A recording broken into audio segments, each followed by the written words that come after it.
Queria agradecer a presença de vocês aqui nessa aula inaugural do semestre 2020.1 do curso de Biologia, dos cursos de Biologia da Universidade Federal Fluminense. É uma grande alegria recebê-los todos aqui.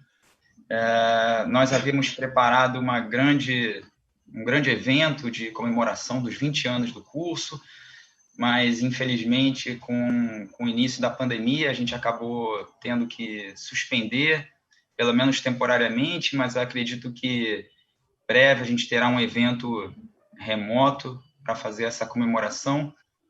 Eu queria, primeiramente, agradecer ao professor Luiz Andrade por ter aceito esse convite para falar um pouco da história do nosso curso, dos cursos de licenciatura e de bacharelado, e porque foi um convite feito muito em cima da hora, mas eu fico muito feliz que ele tenha aceitado.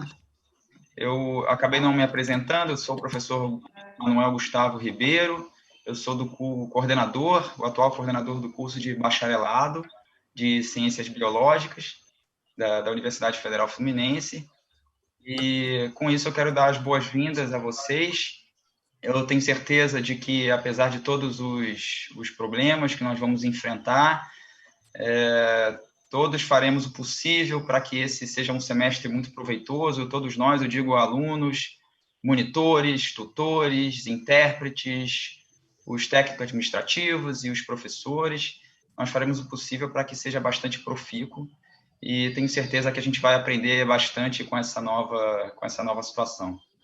Sejam todos bem-vindos. Eu queria passar, então, a palavra para a professora Carolina Spiegel, que é a coordenadora do curso de licenciatura da Biologia da Universidade Federal Fluminense. Bom dia a todos. Sejam bem-vindos à universidade. Eu gostaria de apresentar, então, a equipe da coordenação. Então, eu sou a coordenadora da licenciatura, junto com a Cíntia Santos,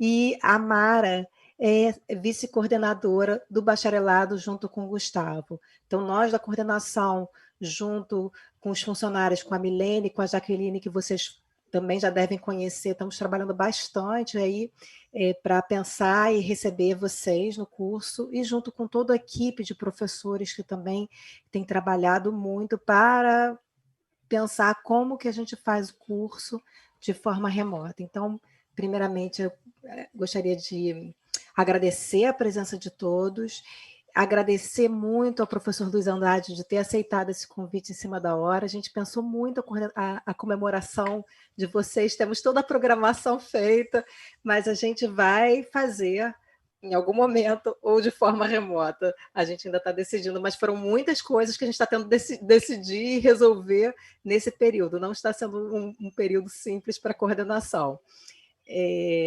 Eu agradeço a presença de todos e eu gostaria de começar, então, dando as boas-vindas para vocês e apresentando também a direção do Instituto, que gostaria também de dar as boas-vindas. Então, eu passo a palavra para o professor Saulo Bourguignon.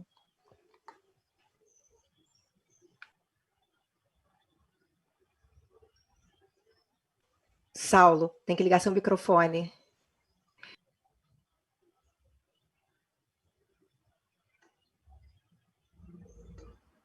Liguei agora, tá bom? Então, eu agradeço as palavras da professora Carolina Spiegel. Quero cumprimentar aqui toda a coordenação, na figura da Carolina, do professor Manuel, professora Mara, e também um prazer de rever aqui o professor Luiz Andrade, que foi um dos fundadores, né, do curso de graduação em Ciências Biológicas aqui na Universidade Federal Fluminense. Bem, primeiramente, eu quero parabenizá-los, né, vocês que acabam de entrarem na Universidade Federal Fluminense.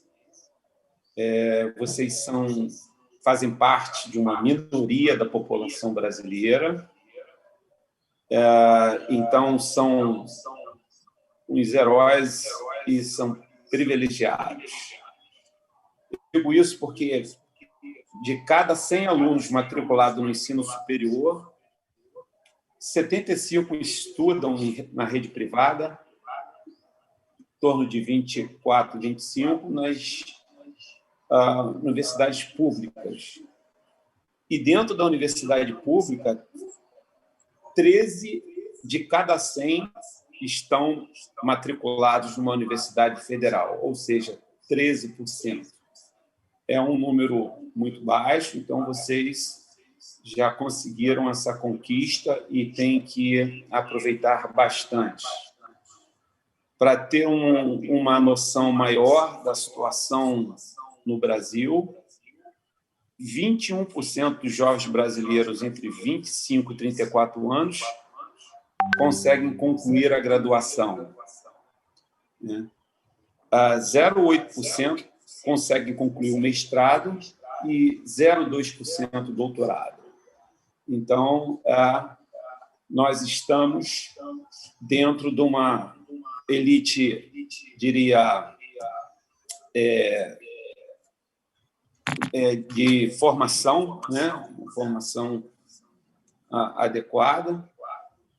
E a Universidade Federal Fluminense, só para vocês terem uma noção da universidade que vocês conseguiram se matricularem, a UF é a maior universidade do Brasil em termos de números de alunos matriculados. Nós, atualmente, temos cerca de 47 mil alunos matriculados, sendo que 35.835 são alunos de cursos presenciais e 11.419 em curso de ensino à distância. A UF é a maior universidade em termos de ensino à distância no Brasil. Então, isso também é importante saber. O Instituto de Biologia ele foi criado em 1983, portanto, tem 37 anos. Ele se formou a partir de professores que saíram do Instituto Biomédico para criar um curso voltado mais para a pesquisa. Então, só 17 anos após a criação do Instituto de Biologia, foi criado o curso de Ciências Biológicas, curso de graduação, porque nós já tínhamos cursos de pós-graduação. Tá? E, atualmente, temos, então, 2 cursos de graduação, licenciatura e bacharelado, 5 departamentos, né? Departamento de Biologia Celular e Molecular, Departamento de Neurobiologia, Departamento de Imunologia, Departamento de Biologia Geral, que é responsável pela botânica, zoologia, genética, né? E outras disciplinas da área ambiental, e o curso de Biologia Marinha, né? O Departamento de Biologia Marinha, que atualmente teve até uma grande conquista. Nós estamos agora responsáveis por um navio que é principalmente para ensino de alunos da graduação, que vai ter o privilégio de fazer trabalhos dentro do navio, né? Aulas, pesquisas. Então, isso é importante destacar. Esses 5 departamentos do Instituto de Biologia, eles ministram aulas para 15 cursos diferentes, além dos nossos 2 cursos de Ciências Biológicas, de licenciatura e bacharelado. Então, existe uma integração muito grande no Instituto de Biologia com alunos da área de Ciências Biológicas e da saúde, incluindo medicina, enfermagem, nutrição, farmácia, medicina veterinária, odonto, biomedicina, arquitetura, geografia, química, engenharia agrícola, psicologia. Então, é um local muito rico para troca de saberes, né? Além todos esses departamentos, nós temos, então, mais de 80 laboratórios de pesquisa, onde vocês terão oportunidade de ter o contato direto com a pesquisa científica. Vocês poderão fazer iniciação científica, poderão trabalhar com bolsa de monitoria, em projetos de extensão. Então, sendo que essas oportunidades elas são individuais, vai depender muito do esforço de cada um em querer saber mais e desenvolver mais, e aí vocês terão a oportunidade de correr atrás e fazer esses estágios de iniciação científica e trabalho de extensão, né, e monitoria. Então, isso é muito importante. O Instituto de Biologia tem um grande número de programas de pós-graduação. Temos o primeiro programa de pós-graduação fundado no Instituto, foi a Biologia Marinha. Depois veio a pós-graduação, mestrado e doutorado em Neurociências. Depois veio Ciências e Biotecnologia. E um mestrado profissional de Diversidade e Inclusão. E nos últimos 2 cursos, Biotecnologia Maria, Ciências, Tecnologia e Inclusão. Então, o nosso instituto também está bem envolvido na parte de diversidade e a inclusão, que é uma área que julgamos ser muito importante para poder dar oportunidade a todos, né? Mesmo que tenham algum necessidades especiais, problemas auditivos, visuais, superdotação. Então, nós temos esse trabalho já em nível de mestrado e doutorado. É importante destacar essa parte. Bem, vocês fazem parte da primeira turma do Instituto de Biologia que vai iniciar o curso no momento de pandemia e de forma remota, né? Portanto, é uma realidade de ensino bem diferente daquela que nós, professores, e vocês, alunos, estávamos acostumados. Para todos, é uma nova realidade de ensino, portanto, iremos aprender e ensinar de forma conjunta. Teremos que ter paciência e parceria para superar os problemas de sinal de internet, falta de equipamentos adequados, adaptação de técnicas didáticas nessa modalidade de ensino remoto. A nossa parceria, gente, vai ser fundamental para a construção de um novo sistema de ensino que está evoluindo para uma forma híbrida. Seria o ensino remoto pela internet, juntamente com o ensino presencial em sala de aula, que deverá ser uma nova realidade de ensino logo após a pandemia. Todos ficam curiosos. Quando serão as aulas presenciais? A administração central da UF, que envolve pró-reitores, diretores, coordenadores de curso, já decidiram por iniciar as aulas presenciais somente no ano que vem, dependendo do andamento da pandemia, da disponibilização de vacinas, né? E só aí a gente poderá bater o martelo com o retorno das aulas, mas sempre respeitando as regras, as 5 regras de ouro, né? O Rio ainda tem uma média alta de morte, cerca de 60 mortes por dia, 200 casos de infecção. Isso foi os números que eu peguei de sábado, mas tem uma evolução muito grande.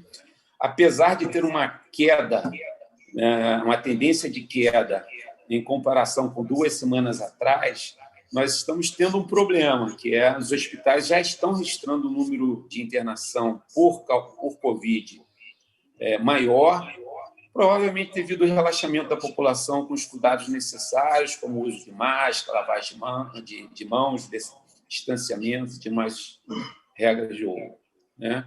Então, por isso, gente, eu peço que vocês se cuidem, né? Pois são jovens.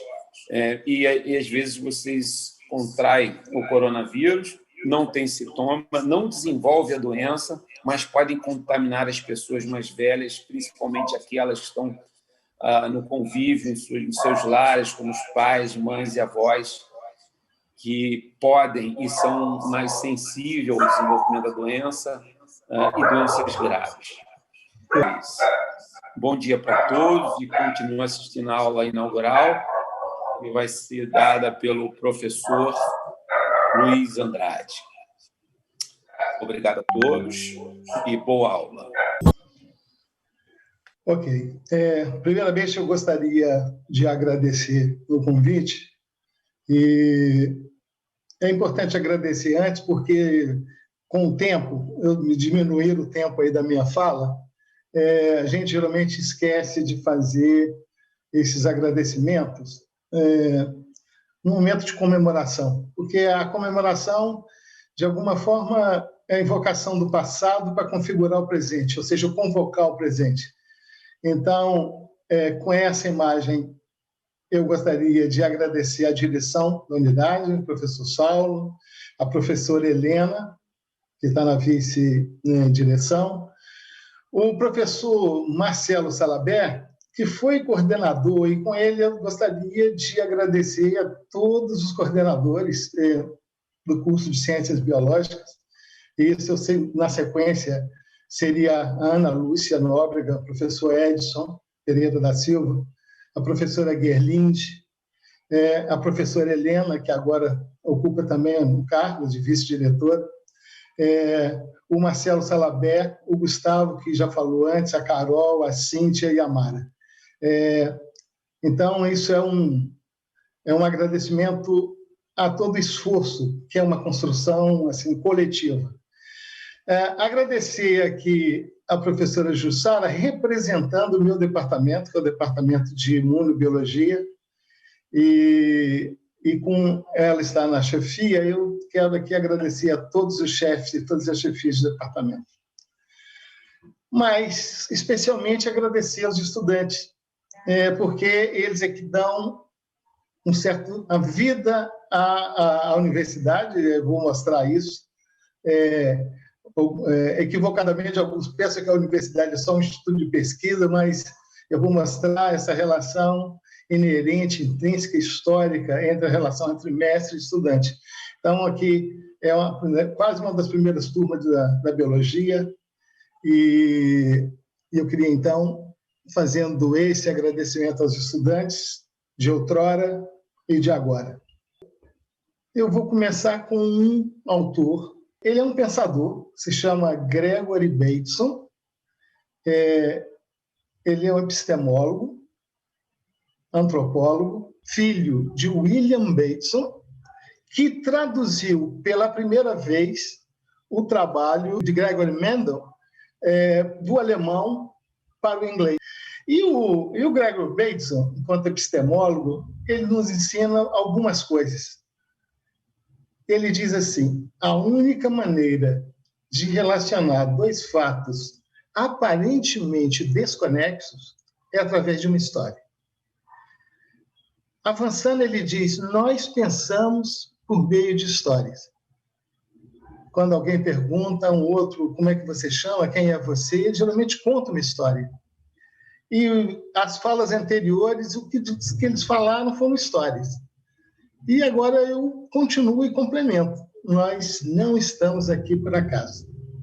Nós estamos por história. Ou seja, se fizermos uma retrospectiva das nossas vidas, todas as nossas decisões nos trouxeram até aqui.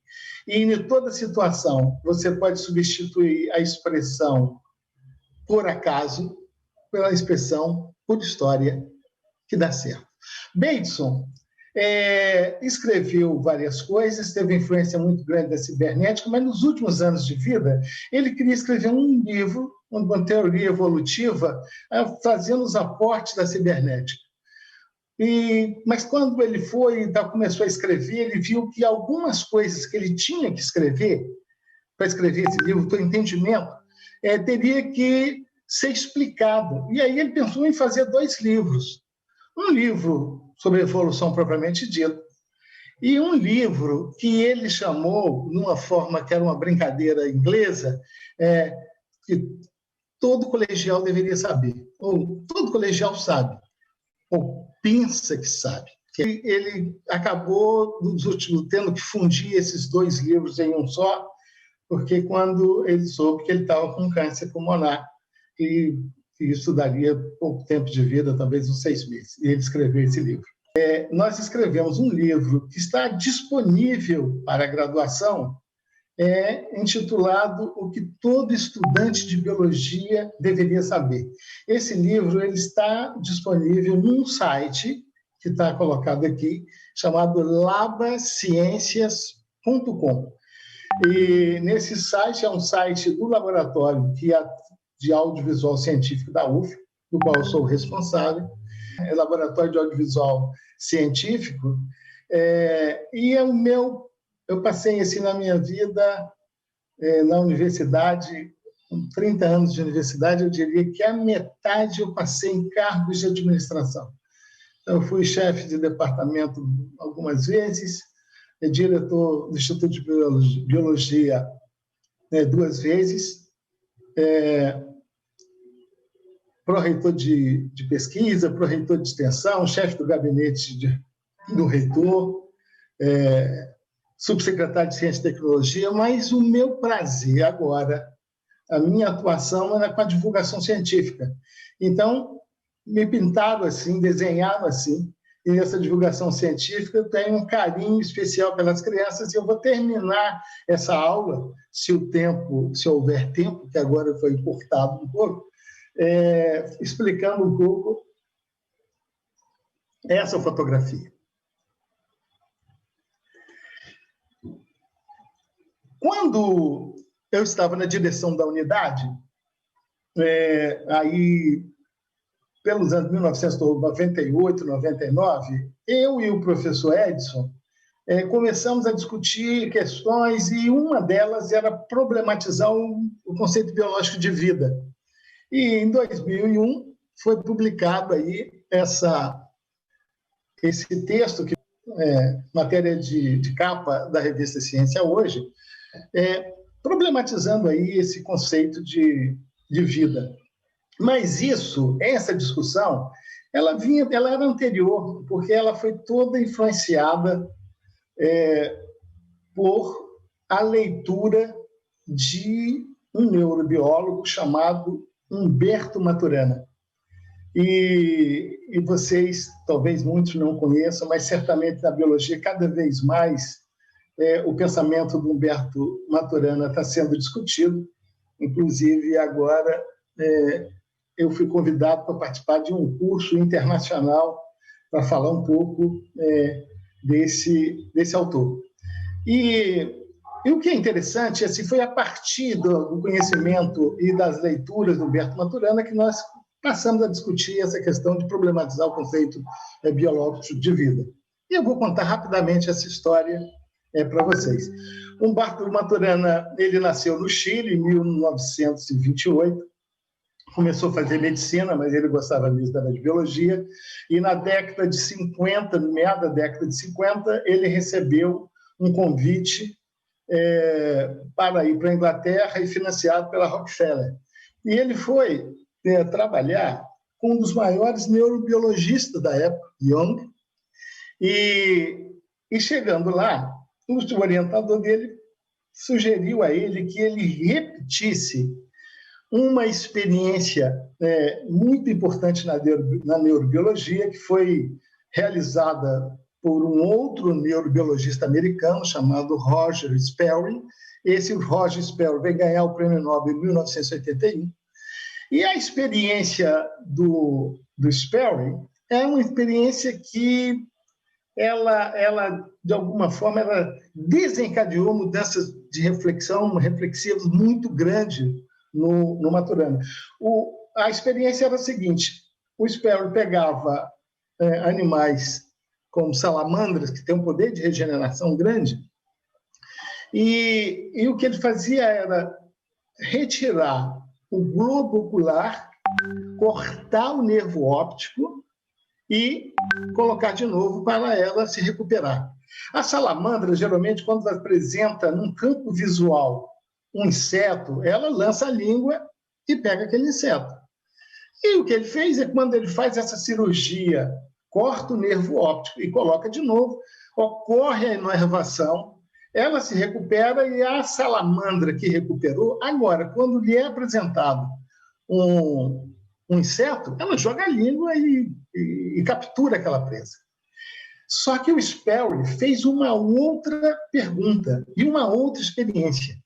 Ele pegou um outro grupo de salamandras, cortou o nervo óptico e agora ele girou o globo ocular 180 graus e colocou de novo.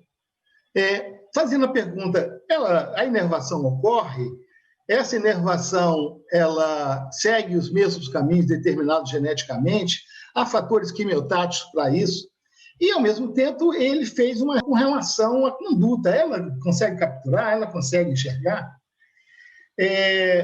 O que o Sperry observou e que depois o Maturana repetiu a experiência, agora utilizando como animal de experimentação a rã, é que esses animais que sofreram a cirurgia e, quando eles apresentavam aqui no campo visual um inseto, eles jogavam a língua para trás. E podia fazer isso quantas vezes fosse. Toda vez que jogava ou que se colocava no campo visual da salamandra ou da rã, o animal jogava a língua para trás. E, na conclusão do Sperry, ele diz, olha, ele não fica chocado com isso, ele mostra esse experimento, mas quando Maturana realizou esse experimento, ele fez uma reflexão profunda e concluiu que, na verdade, os seres vivos, ou seja, o que a gente diz que é ver, que é o apontar de um organismo para fora, para o mundo, é que não é assim, que o Sperry se convocava quando ele comparava uma coisa da fisiologia, que era a inervação, com a conduta, que eram dois domínios diferenciados. E o Maturana vê uma correlação, ou pelo menos afirmou ou pensou, que, no fundo, o que os organismos fazem é sempre uma correlação interna de uma perturbação externa. Ou seja, ele comparou, fez isso com rã, e eu vou mostrar para vocês agora o resultado desse experimento. Apresenta, ele vai lá, apresenta no campo visual, ele alimenta. Olha o que acontece com o sapo que teve o globo ocular gerado.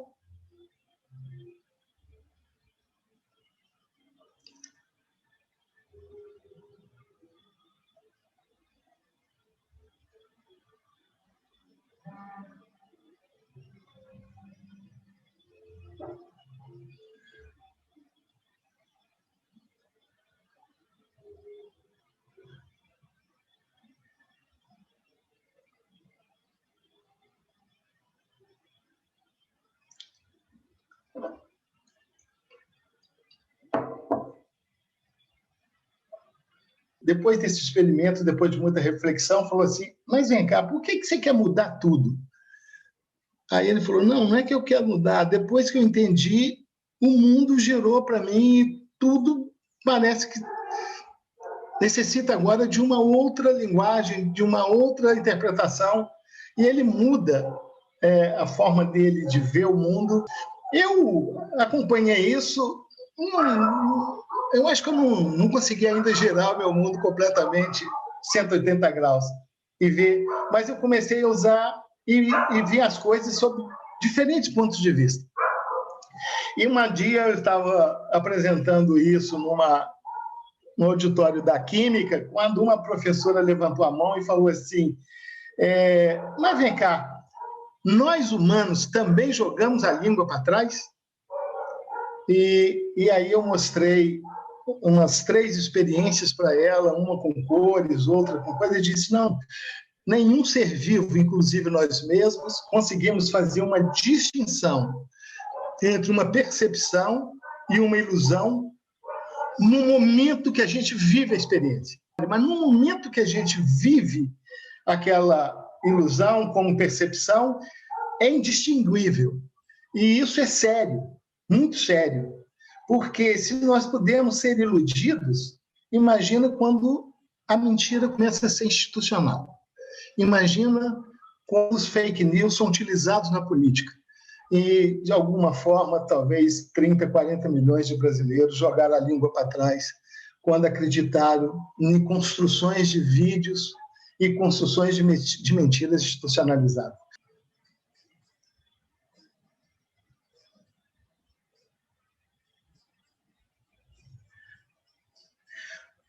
Ou seja, evolutivamente, nós reconhecemos faces numa situação convexa. E quando colocamos uma face côncava, o nosso cérebro constrói e reconstrói para que ela se torne convexa. Os neurobiologistas agora estão estudando isso mais profundamente, inclusive chamando os mágicos, os ilusionistas, para entender um pouco a neurobiologia disso. O professor Nelson Weiss, que é um amigo meu, me mandou recentemente um artigo, ele mostrando que entre esse estímulo na retina e chegar a alguma imagem, leva 1/10 de segundo. Agora, é estranho quando a gente anda numa rua movimentada, mesmo com esse delay de 1/10 de segundo, a gente poderia esbarrar nas pessoas. Mas o que os neurobiologistas estão mostrando é que o que nós vemos está vindo no passado, 1/10 de segundo. E que, para resolver isso, o nosso cérebro projeta o futuro. Para concluir, é que tudo que nós vemos e falamos sobre o mundo, de alguma forma, é uma construção. Esse real é uma construção, claro que na linguagem ele é consensuado. O Maturana,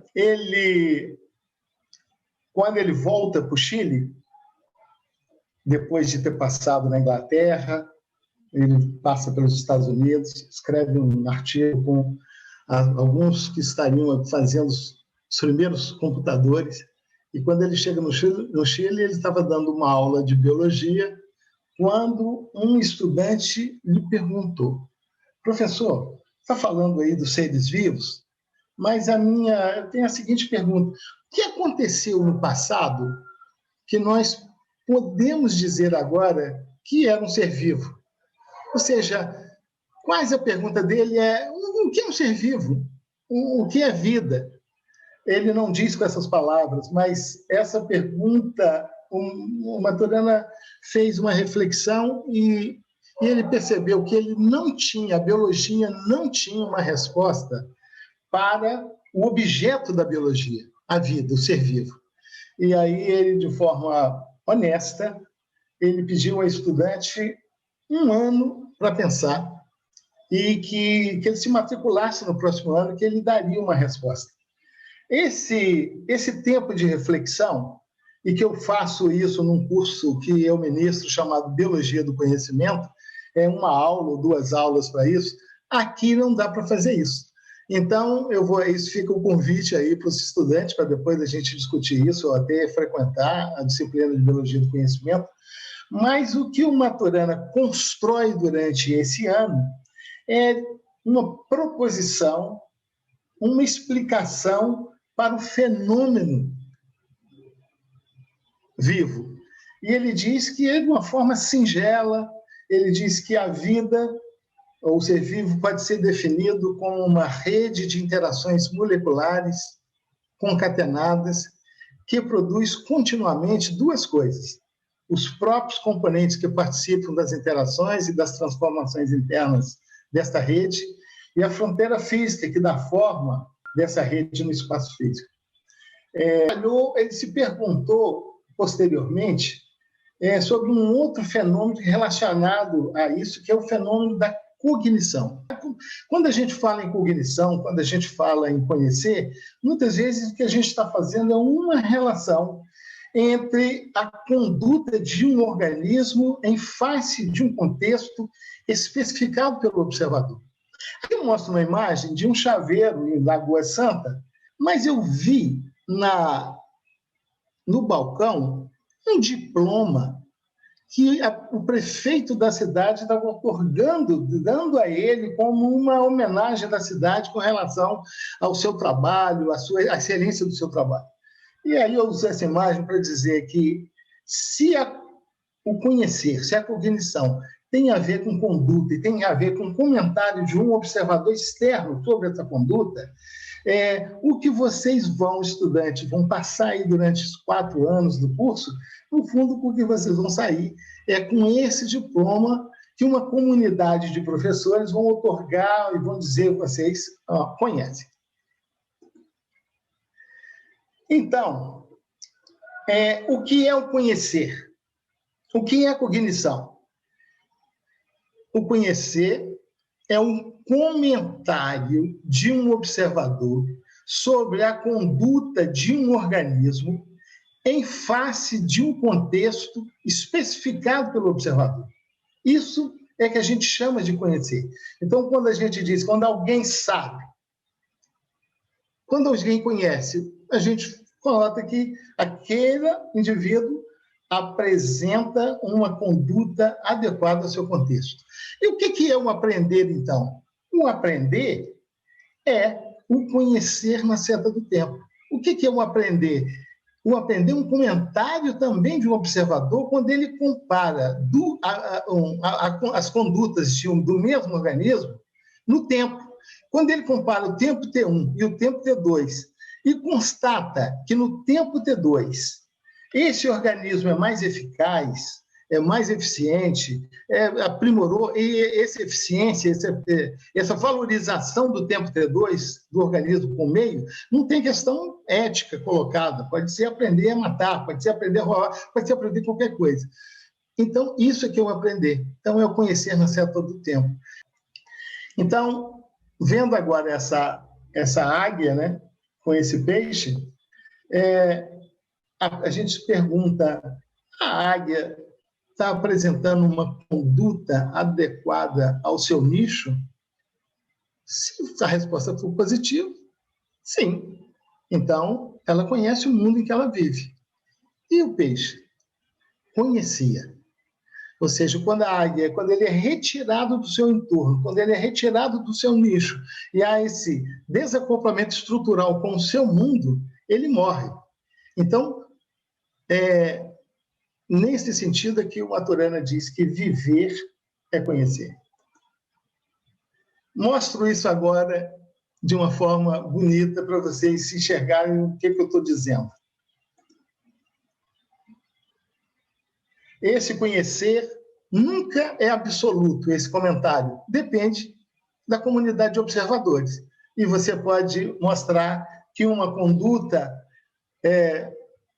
você diz que conhece, mas um observador mais exigente pode dizer, não, ele não joga tão bem assim, ele não toca tão bem assim, ele não esquia tão bem assim. Então, isso é muitas vezes uma grande comunidade. E aí, vocês podem ver o que as torcidas...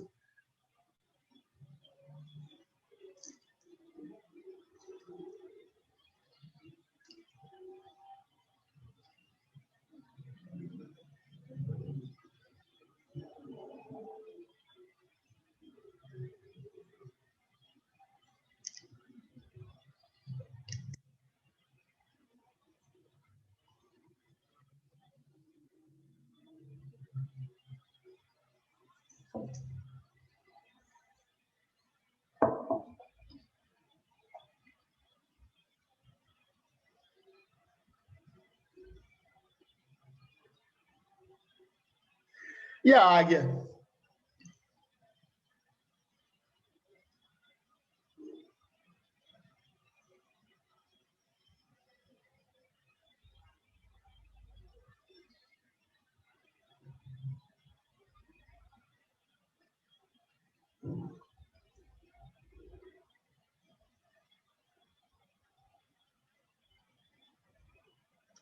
E o peixe?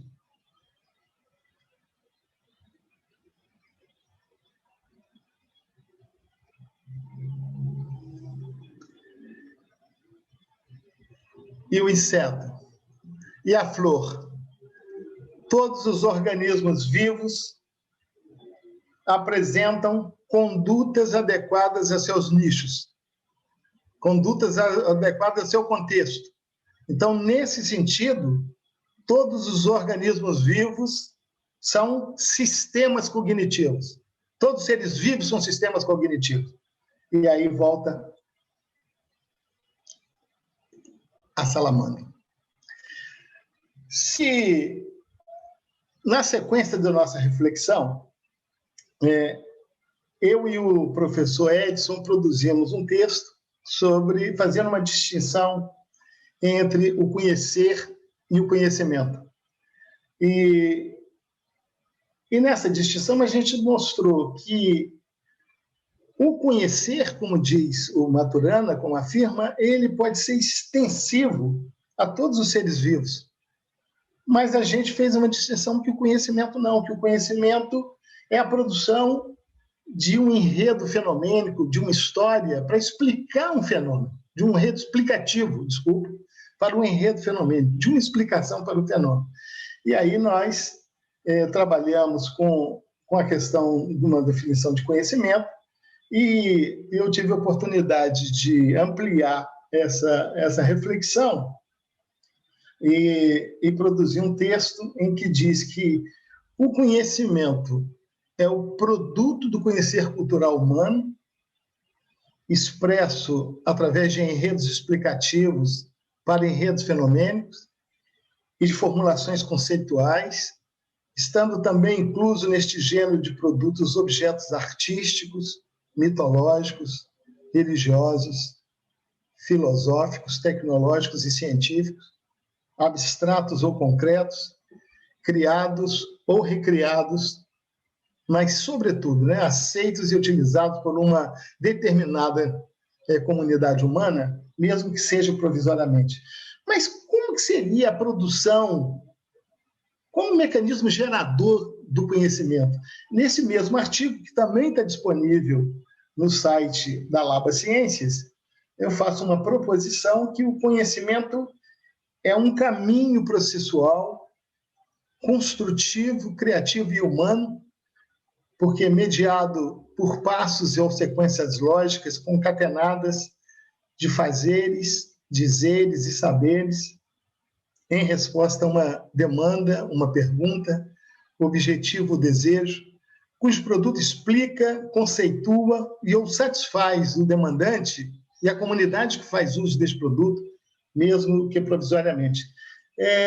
No curso, na disciplina de Biologia do Conhecimento, que muitas vezes eu faço como uma imersão, uma das oficinas é fazer o arroz.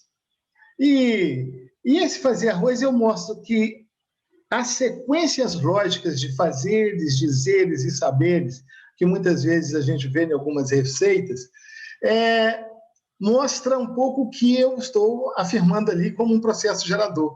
E aqui, só para vocês podem depois ter a oportunidade de assistir alguma aula do Luiz Moore, a história do arroz é interessante porque tem 9.000 anos, ou seja, 9.000 anos que os seres humanos, de alguma forma, captam esse cereal,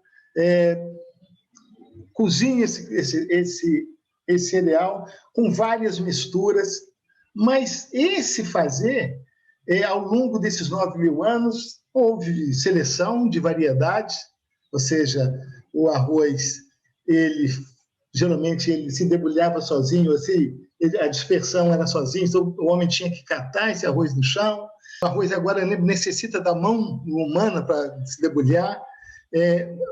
Na seleção houve uma opção pelo branco, provavelmente para ver sujeiras ou impurezas, e também tem uma substância aromática, que é o 2-acetil-1-pirrolina, que dá esse cheirinho no arroz de pipoca, porque também está presente no milho, e isso tem todo um lance cultural importante nesse fazer. Então, liga a questão do conhecimento, a questão da cultura, e aí a gente entra já falando um pouco do Homo sapiens.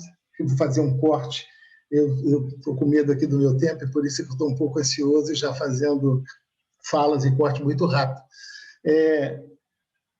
O Homo sapiens é um animal amoroso.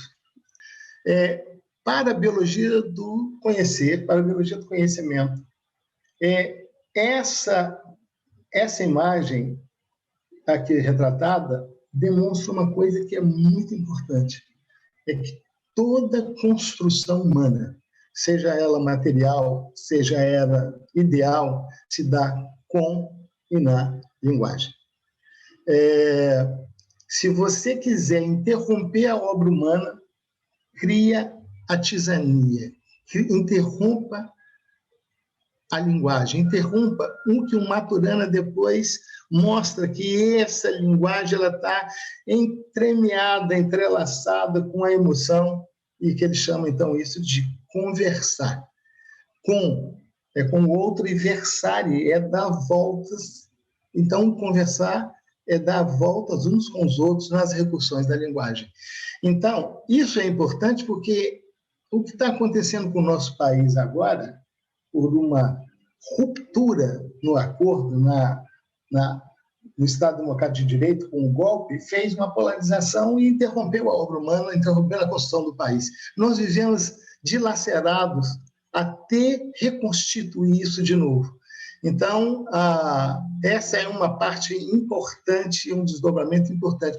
Mas o que é a linguagem do ponto de vista biológico? É uma coordenação condutual, consensual. Ou seja, nós estamos imersos nesse processo histórico de coordenar as nossas ações uns com os outros. Então, nesse sentido, não há transferência de um comunicado para o outro. O que a gente faz o tempo todo é coordenar as nossas ações. E aí a gente pode mostrar isso de várias maneiras, mas começamos aí com uma pintura rupestre, aí de talvez 30 mil, 40 mil anos. Essa pintura rupestre, para ela ser produzida, muitas vezes essas pinturas elas não estão na frente das cavernas, elas estão no fundo. Algumas delas no teto. Para construí-las, precisava, primeiro, de ter pigmento, misturar os pigmentos, muitas vezes alguma fonte de luz, ou até andaime, para fazer essa pintura acima da caverna. Ou seja, a arte produzida é uma coordenação condutual, consensual. Todos os sistemas de conhecimento são engendrados pela linguagem. Essa é o que a gente gostaria de ressaltar para vocês. E a linguagem, ela tem uma capacidade recursiva, ou seja, todas as línguas têm uma recursividade, que é diferente da circularidade. Essa roda aqui, o girar dessa roda sobre o seu eixo, produz um movimento circular. Mas o girar dessa outra roda sobre o seu eixo, desloca o carro e muda o caminho. Ou seja, o processo incorpora a experiência do rodar, e a linguagem tem essa capacidade de, quando girada sobre si mesmo, produz o que a professora Cláudia insiste muito, a gente discutindo com a questão de educação, que é a reflexão. Ou seja, aí é uma figura topológica, chamada banda de Möbius, e que foi utilizada por Lacan, utilizada por vários autores, inclusive o Escher, que é um famoso desenhista dinamarquês e artista plástico. Essa figura, ela cria um paradoxo, que essa formiga está na parte externa, mas quando ela caminha, ela entra com a parte interna. Então, esse movimento de interiorização e exteriorização explica um pouco conduta e reflexão. E quando isso se dá numa relação com o outro, pode-se explicar também a ética. Maturana, na sua larga obra, se preocupa muito com a questão da ética e relacionando isso com a linguagem. E eu vou confessar uma coisa aqui para vocês. Com meus 63 anos, eu estou cada vez mais convencido inclusive com o mundo que nos apresenta hoje, que isso vai ser a coisa mais importante, não a racionalidade da ética, mas vivenciar.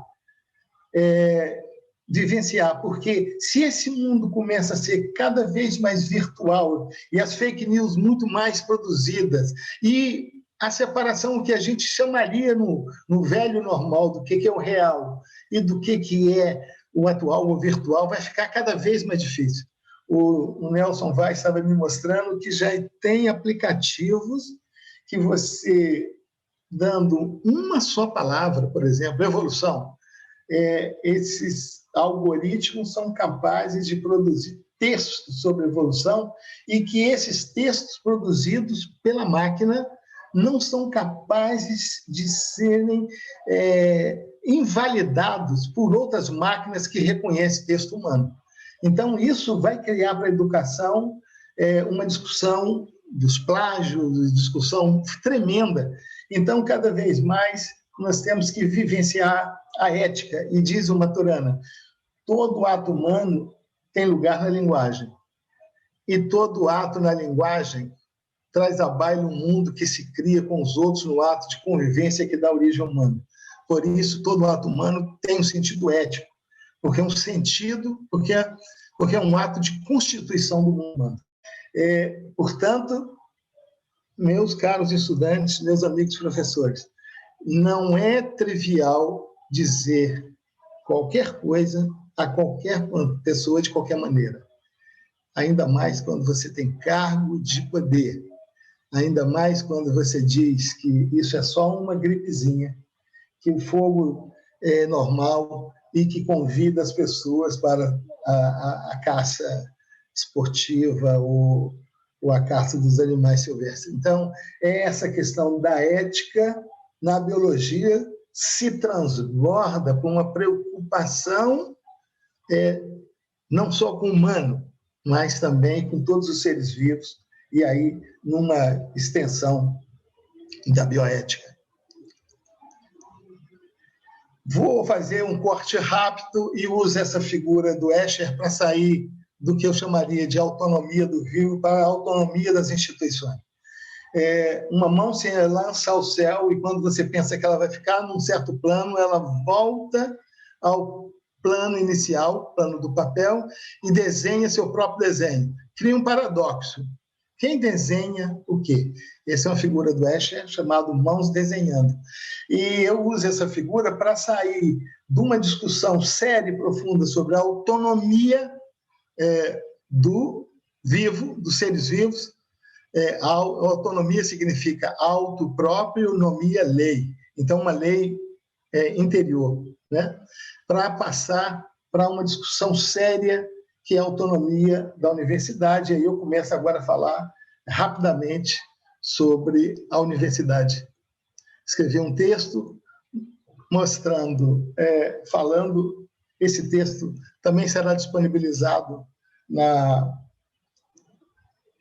no site da Laba Ciências. Quando a gente fala em universidade, tem 3 referenciais que aparecem sempre. A Universidade de Bolonha, criada em 1088, a Universidade de Oxford, em 1096, e a Universidade de Paris, em 1170. Essas datas, elas escondem um legado. Todas essas universidades, para se afirmar enquanto universidade, tiveram um longo processo de luta, de disputa para conquistar a autonomia, para conquistar o poder de escolha. Não, a autonomia para uma instituição não é questão de soberania, é uma questão para obedecer uma lógica própria. Então, essas universidades, só para vocês conhecerem um pouco o processo, na Idade Média, elas foram produto também de um longo histórico, né?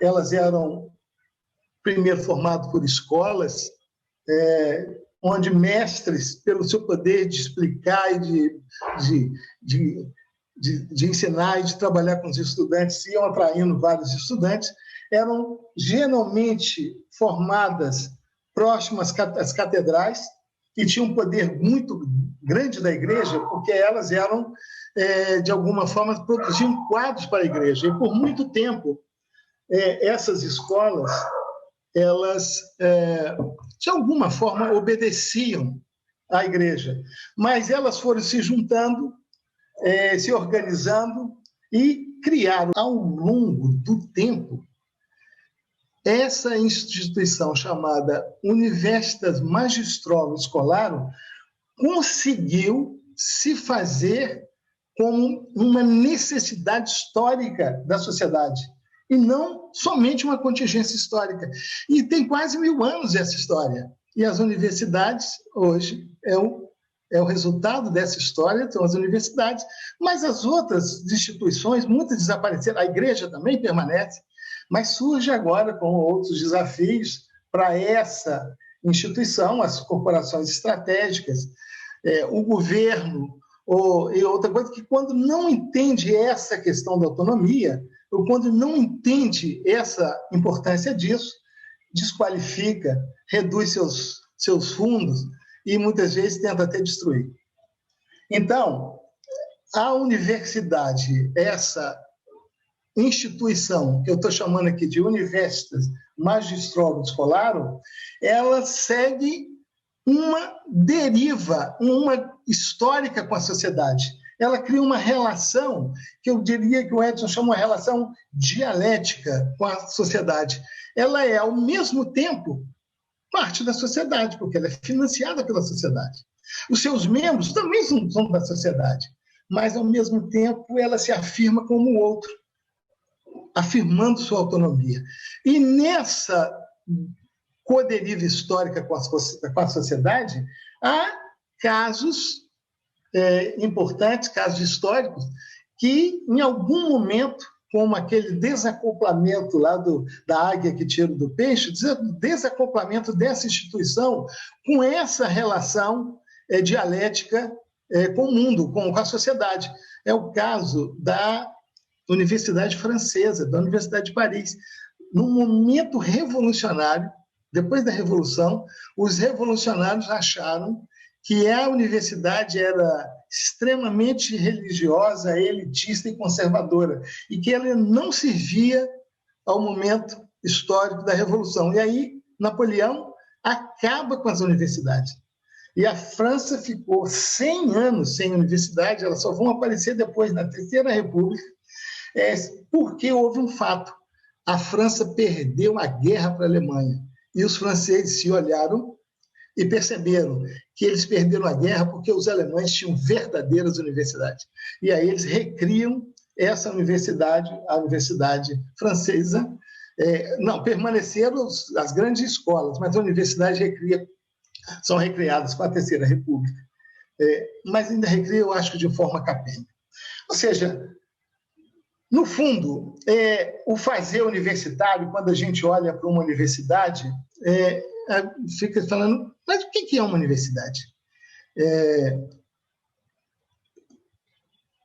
Vocês estão vendo que eu estou fazendo agora um corte rápido e já manda uma certa preocupação com o tempo.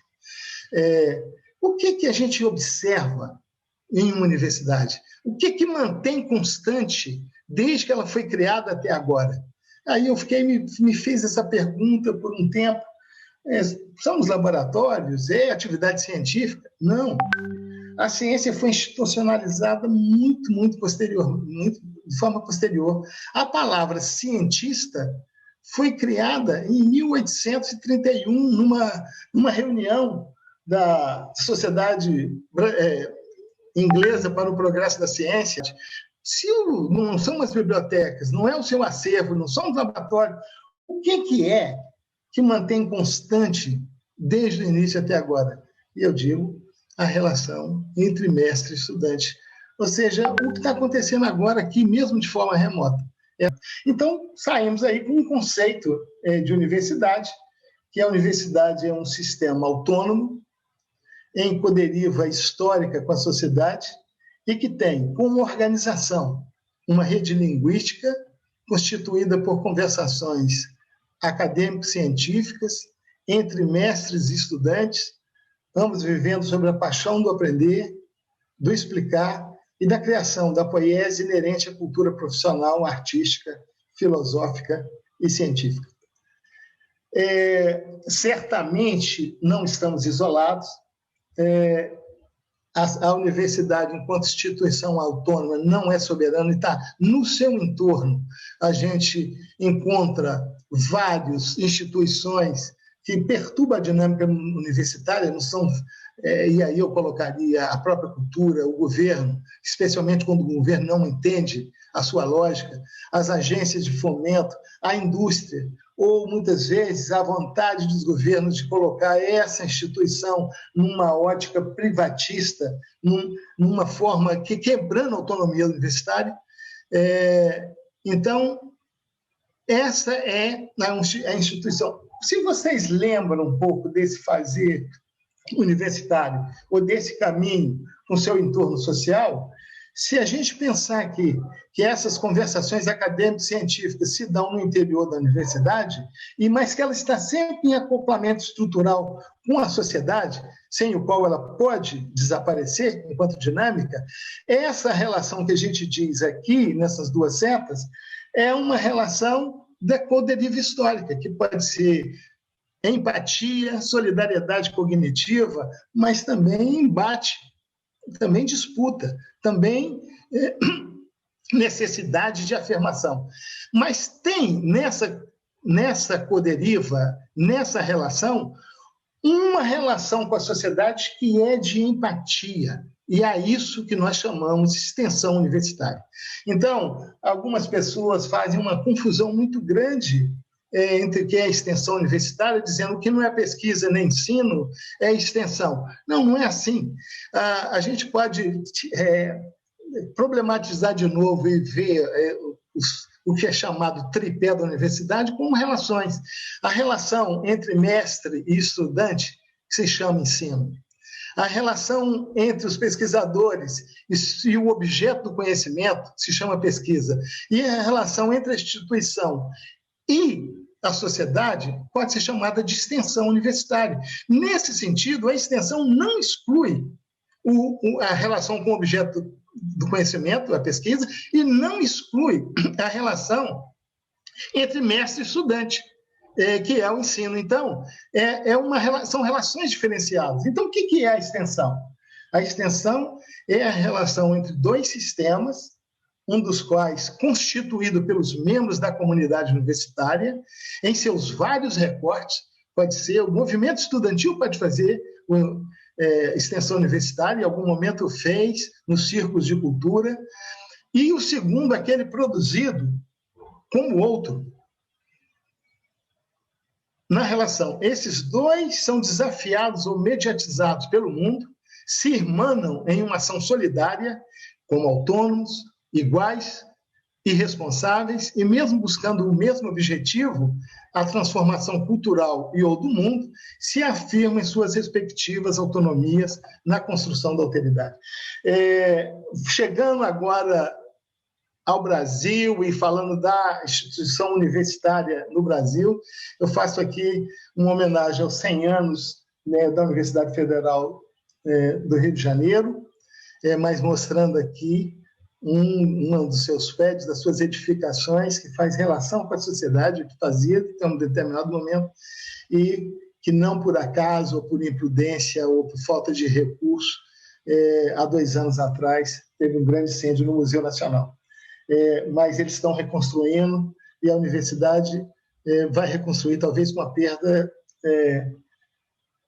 irreparável de alguns acervos, até encerros indígenas, né? Muito grande. A UF, o Saulo já falou, e aproveitando que o Saulo falou um bom momento, me dispensa agora falar um pouco sobre a universidade, mas ela foi criada em 1960. A UF tem vários campi aqui dentro da cidade de Niterói e outros no estado do Rio, talvez seja uma das universidades mais interiorizadas, ou seja, que tem mais campi no interior. O Instituto de Biologia, na verdade, ele foi criado em 82, em 83 aqui, já com, aqui nesse momento, uma a escolha de um diretor pro-tempore, que é o professor Jorge Guimarães, e o Instituto de Biologia, e aí dispensa, o Saulo já falou muita coisa sobre o Instituto de Biologia, dispensa, mas eu queria só falar a gente vivia uma contradição, que era ministrar disciplinas para vários cursos, mas não ter o nosso curso de Biologia.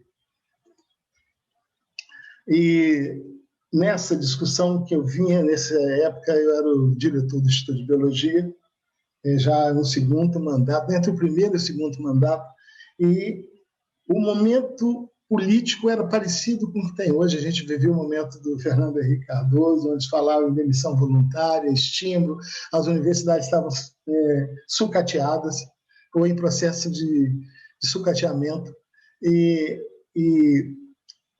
eu senti essa contradição e veio aquela vontade política, né, de criar o curso de Biologia.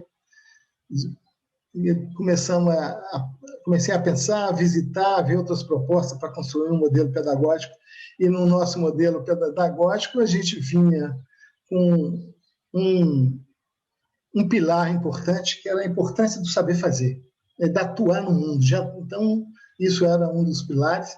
Essa discussão da autonomia já era claro, então, mas a autonomia agora não só da instituição, mas a autonomia do sujeito, fornecer possibilidades para cada vez mais os estudantes se tornarem autônomos e responsáveis pelas suas escolhas. A questão da interdisciplinariedade, por que a gente falava isso? Porque a gente já mostrava que as demandas da sociedade eram sempre interdisciplinares, não havia demandas muito só específicas. E uma questão que, naquela época, eu achava importante, que era a flexibilidade curricular, porque contávamos, na época, com 64 professores. 64 professores e já ministrando várias disciplinas. Alguns achavam, olha, você está procurando sarna para coçar, já tem muito problema, não dá para criar agora, mas a gente insistiu e criamos, pensamos em uma proposta que pudesse, inclusive, que o nosso estudante pudesse, inclusive, frequentar disciplinas em outros cursos da universidade, e até em outras universidades, e criamos aí, nesse momento, uma coisa que era nova, que era o bacharelado tutorial. E partíamos do entendimento que essa diversidade na universidade, ela cria um sinergismo de potência enorme, porque na época a universidade tinha 2.800 professores, hoje tem 4.000, mas se a gente pensar 30 mil alunos, o Saulo mostrou hoje tem 45 mil, ou quase 50 mil alunos, se a gente assomasse a isso a pluralidade das histórias de vida, gêneros, vínculos étnicos, classe social, idade, locais de nascimento, liberdade acadêmica, considerando métodos, técnicas, isso dá um potencial muito grande. Nós apostamos para criar o curso na diversidade e na potencialidade. Escrito a proposta pedagógica ou elaborando, em uma conversa com o professor Edson, o Edson trouxe uma síntese. O Edson é muito dialético, ele trouxe uma síntese do que seria, então, o curso. Ele falou, vamos pensar que as setas assim seriam os períodos, as matérias ao longo dos períodos, e ir atravessando a história, atravessando um pouco a questão interdisciplinar com a ecologia e com a evolução. E aí, esse projeto foi aprovado, foi passado, é um processo longo, que também não dá para contar aqui agora, nos conselhos, nos outros institutos, mas foi defendido no Conselho Universitário e ele foi aprovado. O primeiro diretor foi o Jorge Guimarães, o segundo o professor Salek, o terceiro foi o Quelecon, o quarto, na sequência, fui eu, e aí eu coloco aí, eu não estou fazendo aqui referência aos vice-diretores que contribuíram muito, mas aqui eu faço uma referência especial à Yara, que era minha secretária na época, e que me deu muita força, e deu muita força a essa criação, todo esse processo. Uma criação feita ali, o curso, e a gente vivia quase como uma comunidade, eram 40 alunos no início, depois 80, até esses 80, no primeiro ano e um pouquinho mais, pareciam uma família. Eles me acusavam que eu era muito paternalista, mas era a emoção de estar junto, e com isso nós fizemos uma construção, mas também junto com os estudantes, que foi o DA, né? Essa foi uma construção coletiva, onde eu trouxe, paguei, isso não foi recurso da universidade, foi recurso próprio, e que a gente trouxe pedreiro para fazer pelo menos a base estrutural, e depois os estudantes nos ajudaram com o seu labor, pintando e fazendo as primeiras comemorações. Aqui era a direção da unidade, que foi sempre aberta aos estudantes, então era sempre uma integração muito grande. Aqui estão, e fazíamos aí os nossos encontros. Aqui está a Mariana, né? Muitos churrascos que nós fizemos na biologia, em uma casa que a gente alugava para fazer as nossas festas. Aqui também a direção. Aqui, essa imagem é uma imagem importante para mim, que é o Matheus me representando numa comemoração. Eu não podia estar presente nesse dia e solicitei aos estudantes, numa formatura, que o Matheus me representasse. E eu fiz isso, mas eu não tinha a concepção dessa representação. Uma vez, eu chegando em casa, eu perguntei ao Matheus se ele não queria ir comigo no shopping. E ele ficou assustado e disse que não. Muito tempo depois, o Matheus falou que estava com medo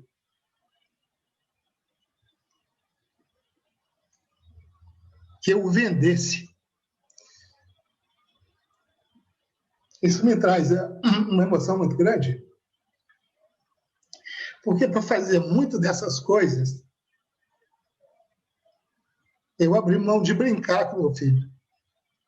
E peço desculpa à minha família desse tempo, mas isso depois foi incorporado. Isso aí depois ele tirou de letras, todos tiraram de letras, e eu também. E talvez pelo meu momento de envolvimento com o curso e com a biologia, provavelmente eu fizesse a mesma coisa hoje. Aqui, eu ia fazer isso, mas o Saulo já falou de todo mundo. Aqui estão os diretores, peraí. Depois, a Ana, que me substituiu, depois o Saulo, que foi diretor 2 vezes, depois a Isabel, foi paixão, e agora o Saulo de novo, agora com a Helena. Vocês viram que a aula tinha alguma coisa de falando da pandemia, mas eu não falei nada de pandemia.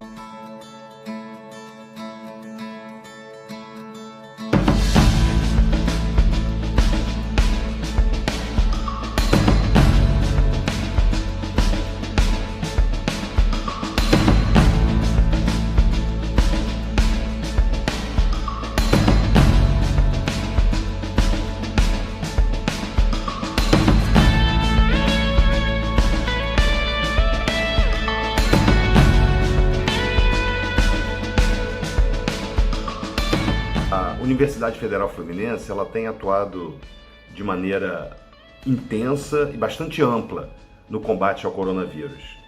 Eu diria que são basicamente 4 frentes. Uma ligada ao Hospital Universitário Antônio Pedro, onde nossa atenção de média e alta complexidade continua, além de dar retaguarda ao atendimento de pacientes acometidos pelo coronavírus. A universidade ela se dedica muito a apoiar essas iniciativas, por exemplo, colocando toda a sua frota de veículos para levar e trazer todos os profissionais dos hospitais para diferentes regiões do estado. São 9 linhas, começando às 4 da manhã. Nós temos também a hospedagem solidária, profissionais ficam hospedados num hotel de Niterói para proteger suas famílias, não precisar voltar para casa. Entre ações de apoio psicológico, testagem desses profissionais. Aí entramos num segundo conjunto de ações que são as tecnológicas. Organizamos todos os equipamentos de PCR, que são aqueles necessários para detectar a presença do vírus, numa grande rede credenciada pelo LACEN, pelo Laboratório Central do Estado. Nós somos um laboratório satélite da rede de detecção do vírus no estado. Um outro conjunto de ações é um conjunto ligado ao apoio ao gestor público em todos os municípios. A UF ela está em 9 municípios do estado do Rio de Janeiro, além de Oriximiná, no Pará. Todos os municípios existem profissionais da UF colaborando para que o gestor local ele tome decisões com base na ciência. Isso tem sido uma ação importante, não só fazendo modelagens de disseminação da doença e projeções. E uma quarta ação, uma ação de apoio social, extremamente importante, por exemplo, com distribuição de cestas básicas, o foco, por exemplo, no colégio universitário, 400 famílias recebem regularmente cestas básicas, que eram os alimentos que seriam utilizados para a alimentação das crianças, são entregues na forma de cestas básicas, e outras ações como produção de álcool gel, de álcool 70, distribuindo para toda a comunidade, unidades de saúde, e também EPIs, equipamentos de proteção individual, esse importante, feito com não somente impressoras 3D, como são aquelas proteções faciais, né? As máscaras tipo viseiras, mas também com voluntários, costureiras e costureiras que produziram mais de 10 mil máscaras de pano distribuído para a população, entre muitas outras iniciativas. Então, a nossa universidade está de cabeça na luta contra o coronavírus, colocando a ciência e tecnologia a serviço da população. Logo que começou a pandemia, né, a gente estava conversando bastante sobre o que a gente poderia fazer para tentar ajudar. Daí começaram a surgir várias ideias. A primeira ideia foi do respirador. A gente foi até o pessoal do Antônio Pedro com a ideia de fazer o respirador e de troca de informações. E eles disseram para a gente que não, que no momento que era, isso faz quase 2 meses, não era o respirador o mais importante, e sim a proteção dos profissionais de saúde, né? A partir disso, o Lucas pegou um projeto, um open source da Prusa, que é uma empresa tcheca, que é da parte de cima aqui da máscara. A gente pegou esse projeto e começou a tentar fazer alguns aprimoramentos nele. A gente levou para o hospital, os médicos, os enfermeiros sugeriam alguma coisa, a gente trazia até a gente chegar no modelo final, que é o modelo que a gente tem hoje. E a gente tem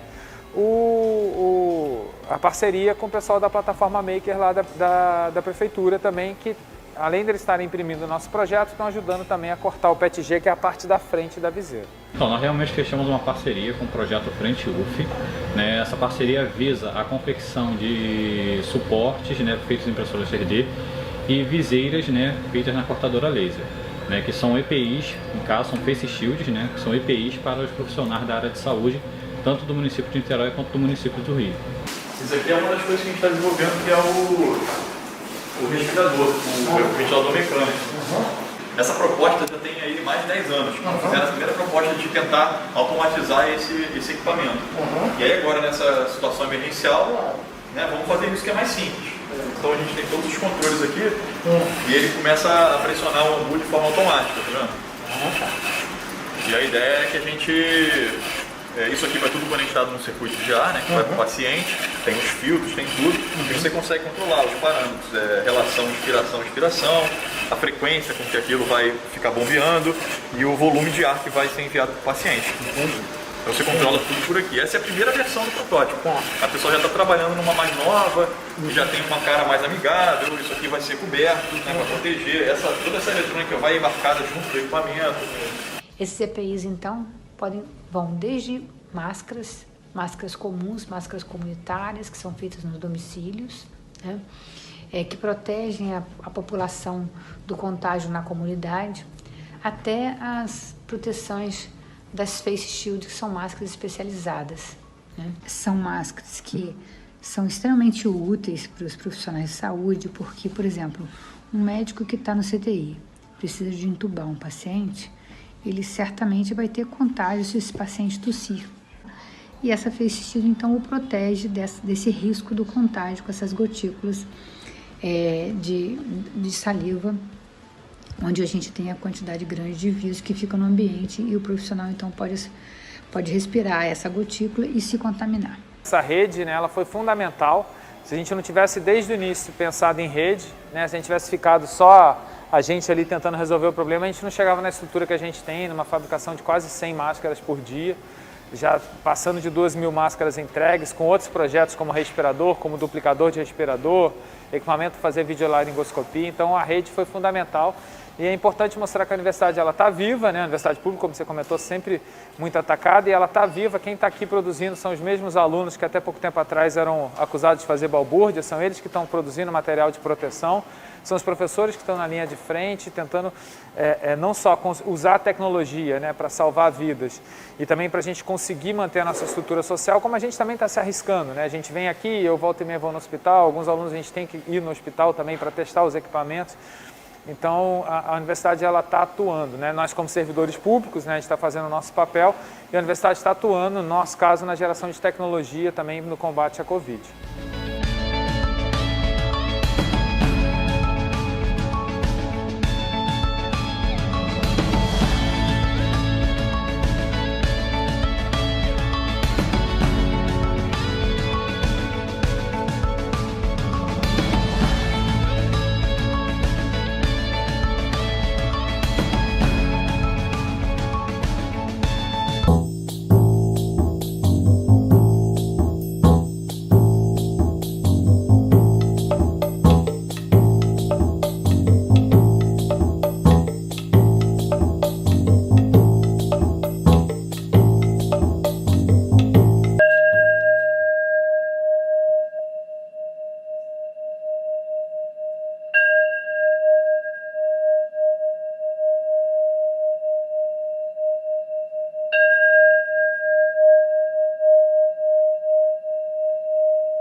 uma professora chamada Camila, que foi minha aluna no curso de Biologia do Conhecimento, foi falar sobre arbovirose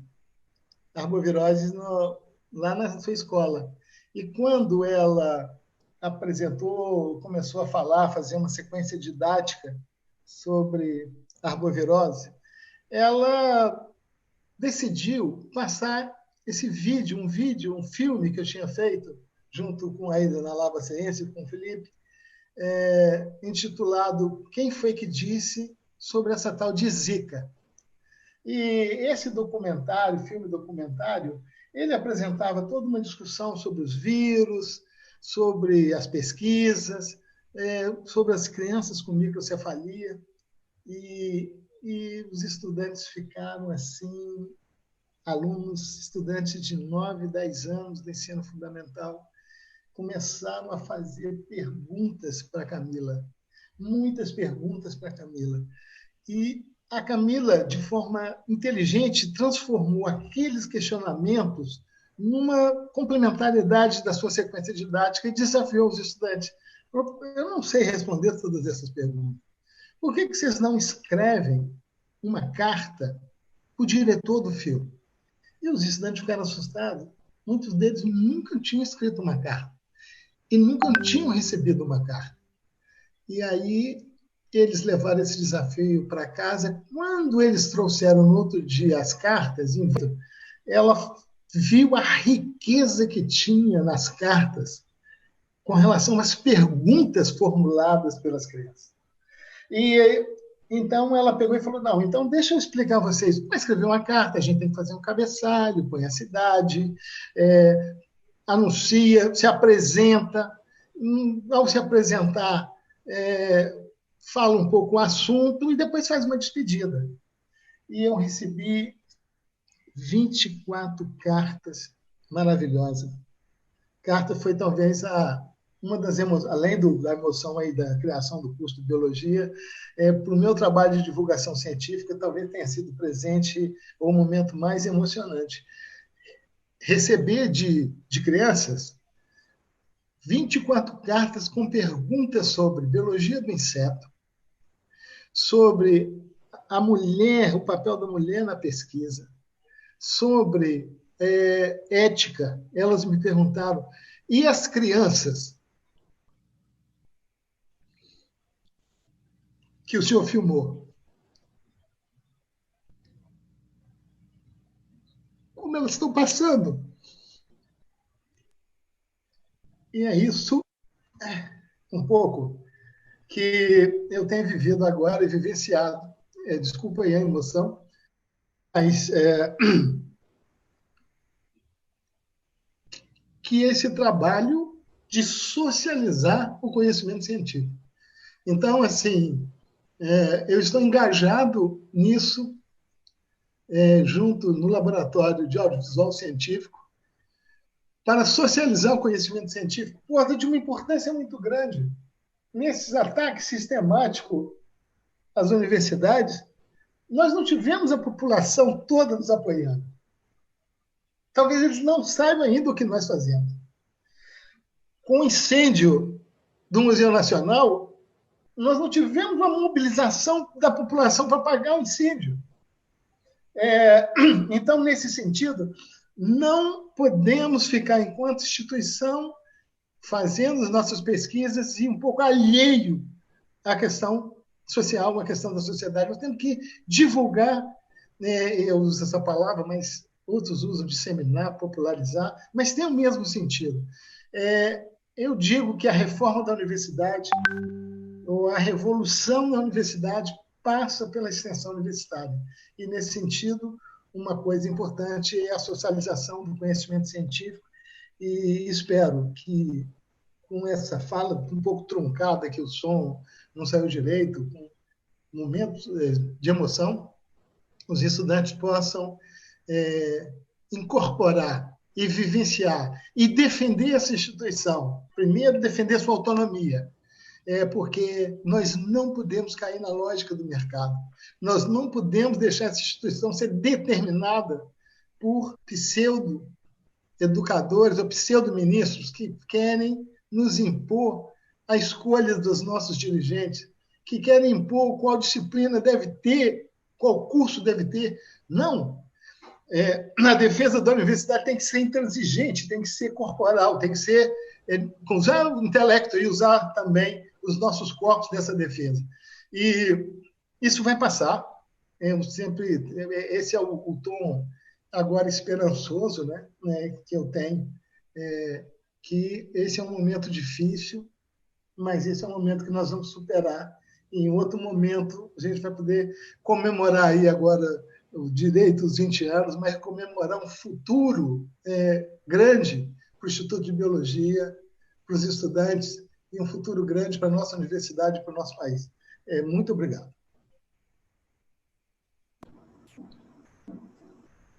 Obrigada, Luiz. Vocês. Não há nenhuma desculpa a pedir, muita gente eu queria registrar, assim, então, vários comentários emocionados, agradecidos, elogiando a sua apresentação, de comentários de lembranças boas, enfim.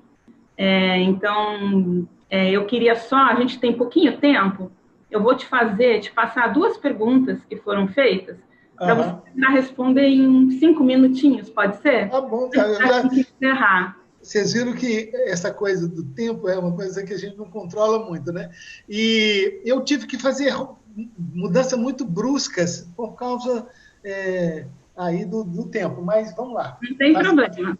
Não, foi ótima, foi uma aula de verdade, aula com A maiúsculo, você abordou vários pontos, né? Falou da nossa história, da história da UF, enfim, falou do momento que a gente está vivendo, isso é importante que os alunos ouçam, que os alunos entendam, né, a gravidade do momento e como a gente está aqui batalhando, né, defendendo a nossa UF e também todas as outras universidades públicas, né, então foi ótimo, assim, está todo mundo muito contente.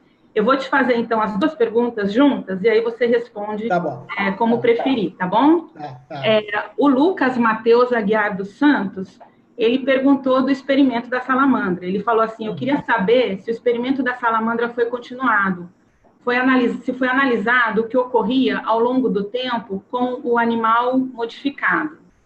E a nossa colega, a professora Cláudia Barreto, ela perguntou, então, professor Luiz, então seria importante considerar no currículo tanto a promoção do conhecimento quanto da formação ética, certo?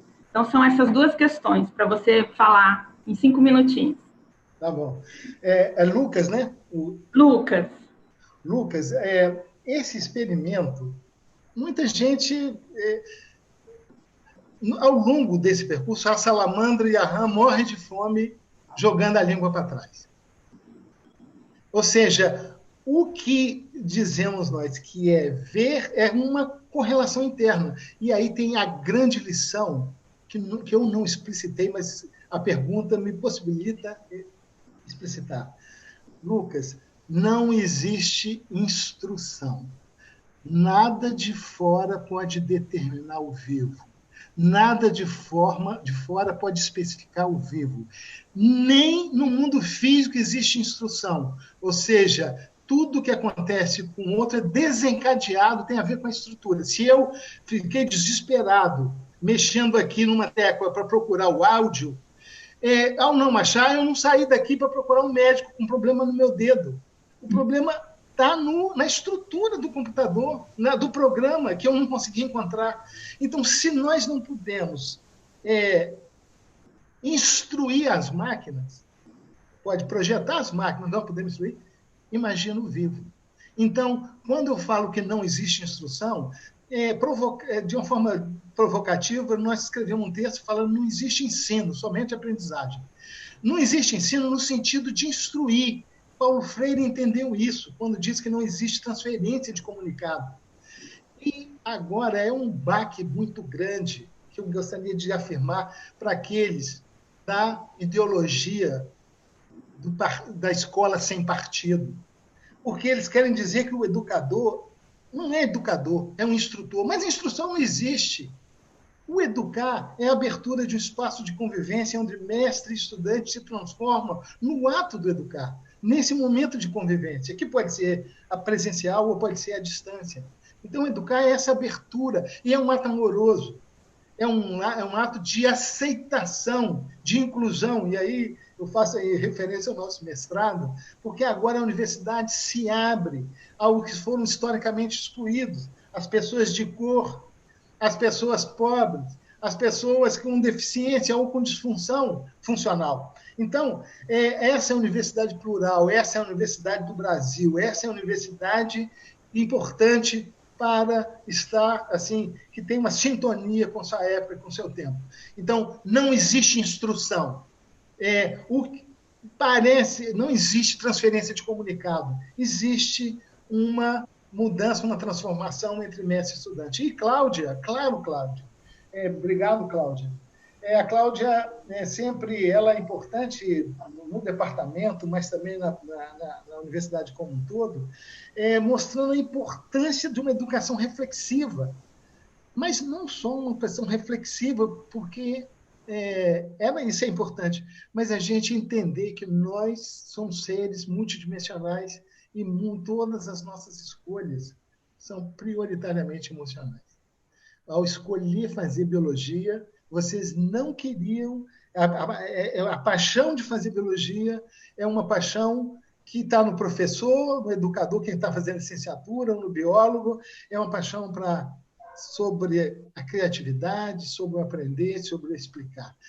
Qualquer professor, quando o Gustavo me convidou, ele falou, tem duas notícias, uma boa e outra ruim. O que você quer ser primeiro? Eu falei, a boa. A boa é que você foi convidado para fazer uma aula inaugural. Ah, que bom, eu fiquei todo feliz. Aí ele falou, eu falei, qual é a ruim? É porque vai ser daqui 2 dias. Aí eu perguntei, mas, gente, um professor, a paixão do professor em qualquer lugar, você quer saber se alguém é professor, você faz, estou com um problema, preciso explicar isso a alguém, ou eu vou. E a gente faz isso sem dinheiro. Depois é que a gente vai... você vai pagar o café, você vai pagar o transporte. Os professores são motivados, mobilizados a isso. E a ética, Cláudia, voltando aí ao que você falou, ela não tem que ser ensinada. Ela não é ensinada, ela tem que ser vivenciada. Ela tem que estar... Por isso a questão da generosidade, por isso é importante a gente evitar as competições bobas, mesquinhas. Portanto, a gente está sempre com uma abertura da legitimidade da presença do outro. O que o Maturana chama, essa biologia do conhecimento, é também chamada de biologia do amor. Por que é biologia do amor? É porque ele vai mostrar na história humana que a linguagem que eu falei que era essencial ao humano, ela não pode surgir na competição. Nenhum animal social surge na disputa, quando a mãe come o filho, não é isso.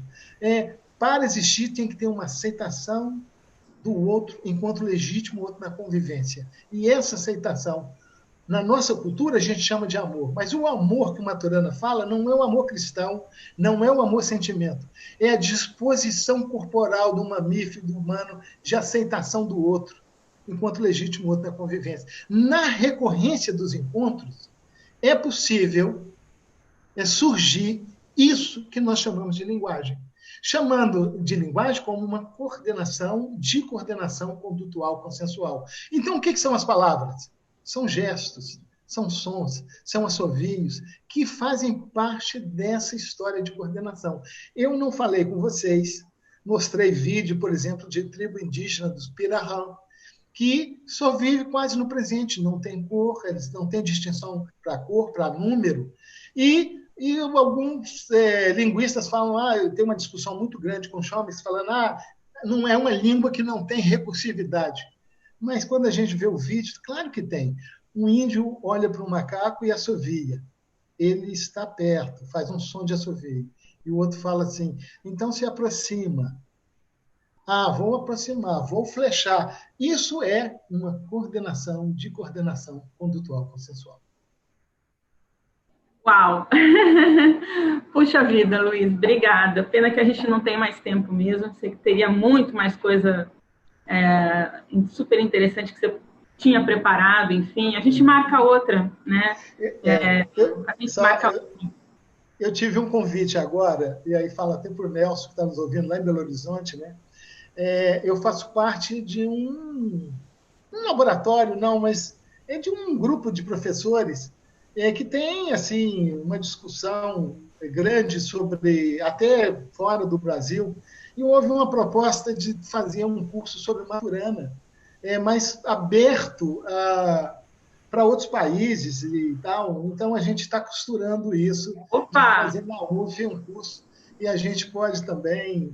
Eu ministro essa disciplina para o curso de pós-graduação em Diversidade e Inclusão, na graduação há vários anos, mas seria muito bom um dia a gente poder conversar com todos os professores num local aprazível e falar dessas coisas e as repercussões disso na educação.